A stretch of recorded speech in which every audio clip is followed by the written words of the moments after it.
Sahabat-sahabat Kristus, salam jumpa dalam acara Sabtu, Sarapan Bersama Tuhan. Adapun menu sarapan hari ini diambil dari Yohanes pasal 15 ayat 5. Akulah pokok anggur dan kamulah ranting-rantingnya. Barang siapa tinggal di dalam aku dan aku di dalam dia, ia berbuah banyak. Sebab di luar aku, kamu tidak dapat berbuat apa-apa. Dahulu ketika masih muda, saya pernah menanak nasi dengan cara tradisional. Pertama, beras harus dicuci sampai bersih. Buang gabah, batu kecil, atau kotoran lainnya di antara bulir beras. Lalu beras harus dibilas berulang kali sampai airnya nampak bening untuk menyingkirkan sisa pati yang dapat membuat beras lengket. Setelah bersih, masukkan beras ke dalam panci dengan ditambah air secukupnya, kira-kira 1 ruas jari telunjuk, lalu ditanak di atas api sedang. Selama menanak, beras harus sering diaduk supaya tidak berkerak di bagian dasar panci.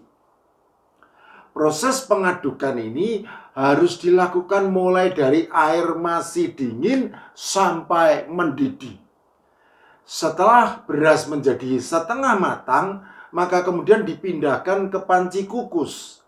Masukkan air secukupnya di bawah lembar saringan yang terdapat pada panci kukus, lalu beras setengah matang itu ditanak kira-kira 15 menit. Oh ya, yang namanya kira-kira berarti tidak pasti. Oleh karena itu, panci kukus harus sering dibuka tutup untuk mengontrol apakah nasinya sudah matang. Jangan sampai karena tidak dikontrol, maka nasinya menjadi gosong. Menanak nasi pada zaman dahulu dengan cara tradisional memang sangat merepotkan dan memakan banyak waktu. Pada masa kini saya bukan hanya pernah, tetapi sering sekali menanak beras menjadi nasi. Hal yang dahulu sangat merepotkan serta memakan banyak waktu, sekarang berubah menjadi mudah, cepat, dan praktis dengan keberadaan alat elektronik yang lazim disebut rice cooker. Cukup mencuci beras sampai bersih, lalu dimasukkan ke dalam panci rice cooker dengan ditambah air secukupnya, lalu tekan tombol cook pada rice cooker yang terhubung dengan listrik. Maka tanpa perlu menunggu lama, beras pun sudah menjadi nasi matang tanpa gosong. Rice cooker hanyalah satu di antara puluhan bahkan ratusan alat elektronik yang membutuhkan listrik supaya dapat berfungsi sebagaimana mestinya untuk membantu kita atau memudahkan kita melakukan sesuatu. Pada masa kini boleh dikatakan bahwa kita menjadi sangat tergantung dengan keberadaan berbagai alat elektronik tersebut. Itulah sebabnya ketika listrik tiba-tiba padam, maka kita menjadi sangat terganggu, bingung, dan habis daya. Mengapa semua alat elektronik membutuhkan listrik? Karena memang dirancang begitu. Mengapa rice cooker membutuhkan listrik? Karena memang dirancang begitu. Tanpa terhubung daya listrik, maka rice cooker hanya akan menjadi panci biasa, tempat menaruh beras belaka. Tanpa terhubung daya listrik, maka kulkas hanya akan jadi lemari penyimpan barang belaka. Mengapa TV, DVD player, radio tape, AC, kipas angin, mesin cuci, komputer membutuhkan listrik? Karena memang dirancang begitu. Intinya, tanpa terhubung dengan listrik yang merupakan sumber dayanya, maka semua alat elektronik tersebut tidak akan dapat berfungsi sebagaimana mestinya. Sahabat-sahabat Kristus, demikianlah juga halnya dengan kita, manusia ciptaan Allah. Apabila terpisah dengan Allah, sumber daya kehidupan. Mengapa manusia membutuhkan Allah? Karena memang dirancang begitu. Pisahkanlah manusia dari Allah. Maka meskipun manusia masih dapat hidup, tetapi sejatinya hidupnya tersebut tidak lagi berfungsi sebagaimana mestinya ketika Allah Sang Pencipta merancangnya. Itulah sebabnya Tuhan Yesus Kristus berkata, "Akulah pokok anggur dan kamulah ranting-rantingnya. Barang siapa tinggal di dalam aku dan aku di dalam dia, ia berbuah banyak. Sebab di luar aku, kamu tidak dapat berbuat apa-apa." Yohanes pasal 15 ayat 5. Analogi yang dipakai oleh Tuhan Yesus Kristus ini pasti sudah dipahami oleh para pendengarnya yang merupakan orang-orang Yahudi. Karena tanaman anggur banyak terdapat di Israel. Bahkan ada juga yang tumbuh di halaman rumah. Oleh karena itu para pendengarnya pasti juga tahu bahwa buah anggur biasa muncul pada ranting-ranting anggur dan bukan pada pokok anggur. Tetapi hal itu hanya dapat terjadi apabila ranting-ranting anggur tersebut melekat pada pokok anggur. Itulah sebabnya Tuhan Yesus Kristus sebelumnya berkata, sama seperti ranting tidak dapat berbuah dari dirinya sendiri kalau ia tidak tinggal pada pokok anggur, demikian juga kamu tidak berbuah jikalau kamu tidak tinggal di dalam aku. Yohanes pasal 15 ayat 4. Jadi, kemelekatan ranting-ranting anggur pada pokok anggur merupakan satu kemutlakan supaya dapat menghasilkan buah.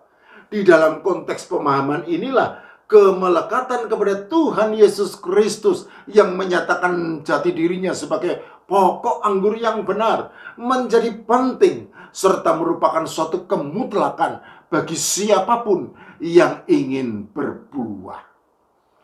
Pada zaman Perjanjian Lama, bangsa Israel sering diibaratkan sebagai pokok anggur pilihan. Yesaya pasal 5 ayat 2, Yeremia pasal 2 ayat 21, Hosea pasal 10 ayat 1. Tetapi pokok anggur tersebut kemudian berubah menjadi pohon berbau busuk, menjadi pohon anggur liar karena dosa-dosa yang mereka perbuat. Yeremia pasal 2 ayat 21.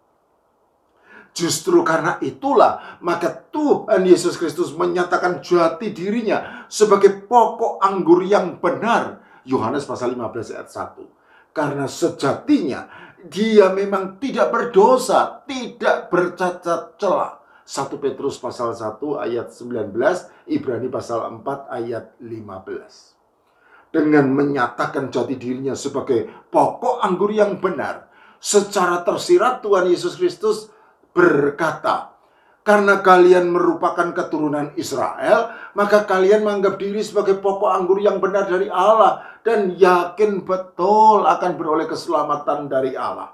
Kalian keliru, salah besar apabila mengira demikian. Kenyataan bahwa kalian merupakan bangsa Israel yang merupakan bangsa pilihan tidak secara otomatis membuat kalian selamat. Akulah pokok anggur yang benar dari Allah, dan akulah satu-satunya yang dapat menyelamatkan kalian. Oleh karena itu, apabila ingin selamat, maka kalian sebagai ranting-ranting anggur harus melekat kepadaku, pokok anggur yang benar dari Allah. Melalui undangan untuk melekat kepadanya sebagai pokok anggur yang benar dari Allah, Tuhan Yesus Kristus ingin memberi penekanan bahwa keselamatan itu bukan melalui garis keturunan, tetapi melalui iman percaya kepadanya.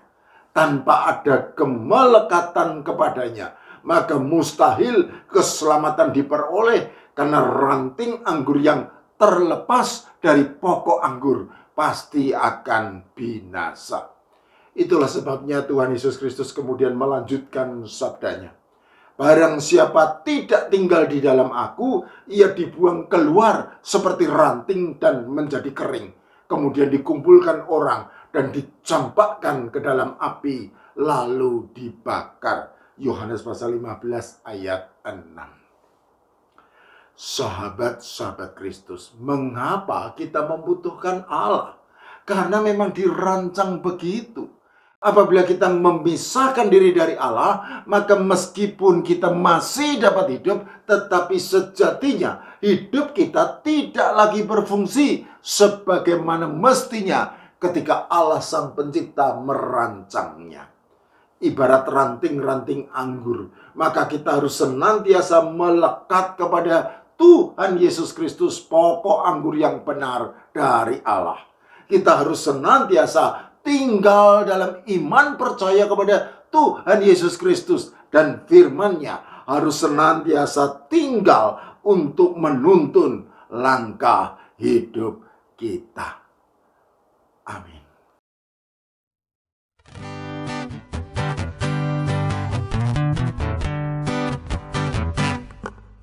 Yesus pokok dan kitalah caranya, tinggallah di dalamnya. Yesus pokok dan kitalah caranya, tinggallah di dalamnya. Yesus pokok dan kitalah caranya, tinggallah di dalamnya. Pastilah kau akan berbuah. Yesus cintaku, ku cinta kau, kau cinta Dia.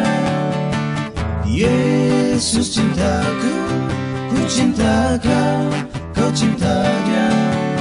Yesus pokok dan kitalah caranya, tinggallah di dalamnya. Yesus pokok dan kitalah caranya, tinggallah di dalamnya. Yesus pokok dan kitalah caranya, tinggallah di dalamnya. Pastilah kau akan berbuah. Yesus cintaku, ku cinta kau, kau cinta Dia. Yesus cintaku, ku cinta kau, kau cinta Dia.